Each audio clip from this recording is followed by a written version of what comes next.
So I did something that I said I wouldn't do again. And I bought myself a V8. Now, I've ran a lot of Cadillacs. I'm not saying I'm a complete Cadillac guy, but I used to only want to run big cars. So whenever a Cadillac came for sale, I'd buy it. I think I've ran like 7 Cadillacs. And out of the big cars I ran, that's pretty much all the big cars I ran. I think I ran 1 Ford and 1 newer front-wheel drive GM, but other than that, it's all been rear-wheel drive and front-wheel drive Cadillacs. So when I seen this Seville come up, I thought myself, you know what? I should go buy it. But I wasn't expecting it to be as rotted as this. The photos on the internet made it look a lot better. This here I'm not so worried about. It was up here along this that I was worried about. As we can see, the other side is much, much worse.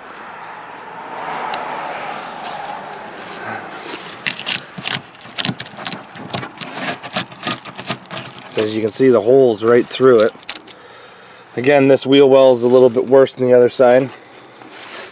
Down here on the front fenders is not really the best. You can see the body fill coming off, but it's a derby car. It's a derby car. We're just going to keep saying it's a derby car. Now, like I said, I've ran quite a bit of rear-wheel drive Cadillacs, and I figured this would be another rear-wheel drive Cadillac, and it is a rear-wheel drive Cadillac. It's a lot different than any other Cadillac I've ever seen, to be honest. The reason why is this is a front subframe unibody Cadillac. I'm not 100% sure. It's actually a fuel-injected Oldsmobile motor in this. It's not the diesel one, it's the gas one. But the subframe ends about here, where it connects to the floor in 2 positions. And then back here is all unibody with actual leaf springs. See the leaves? So we have ourselves a leaf spring unibody here. I've not ran one of these, and I'm not entirely sure what I'm going to do with this car.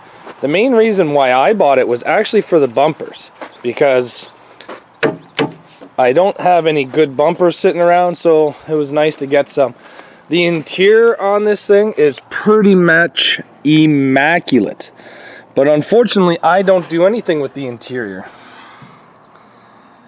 The guy I bought it from says it's been sitting for quite some time, which I agree, because that's considered moss. When your car grows moss, it's been sitting for quite some time. The first thing that we're going to try to do today is get this thing to run. I tried turning it over by hand. The pulleys were extremely tight, so I don't really know the shape of the motor. I wasn't able to get a revolution by pulling on the alternator belt and the power steering belt, but we'll see what kind of shape we're dealing with here. If it runs, then I can do something with it. If it doesn't run, then I can't do anything with this thing. So stay tuned, guys. We'll see what we can do.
What we have here is a Cadillac, and Cadillac really wasn't known for their best engine choices.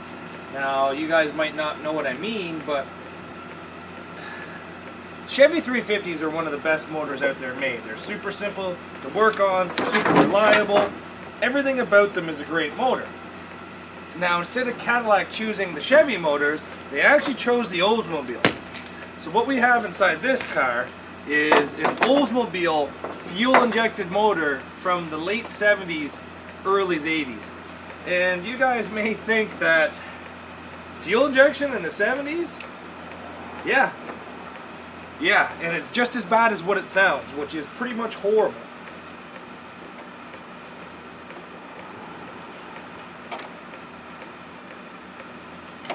So we have replaced the battery with a not as dead battery, but pretty dead battery.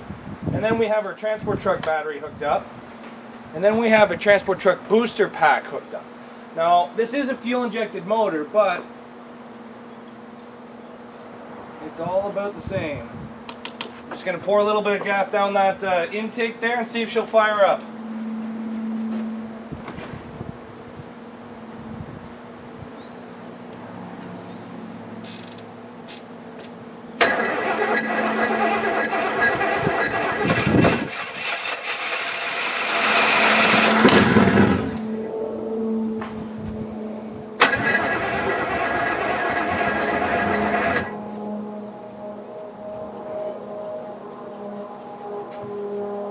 God damn.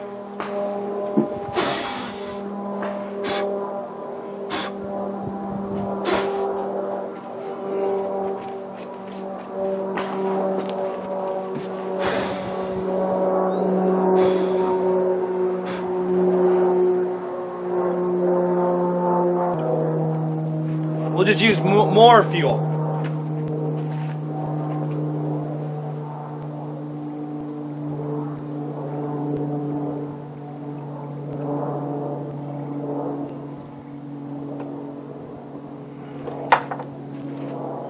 I'd really like to get through this door, but I don't think that's going to happen.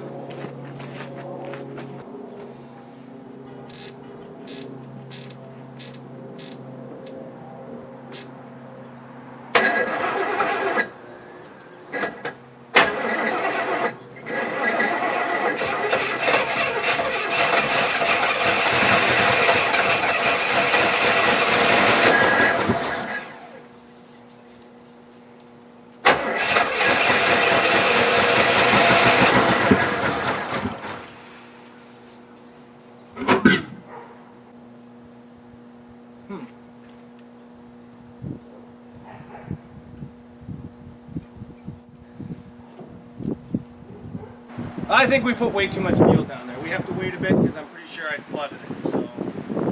Oh well, let's wait.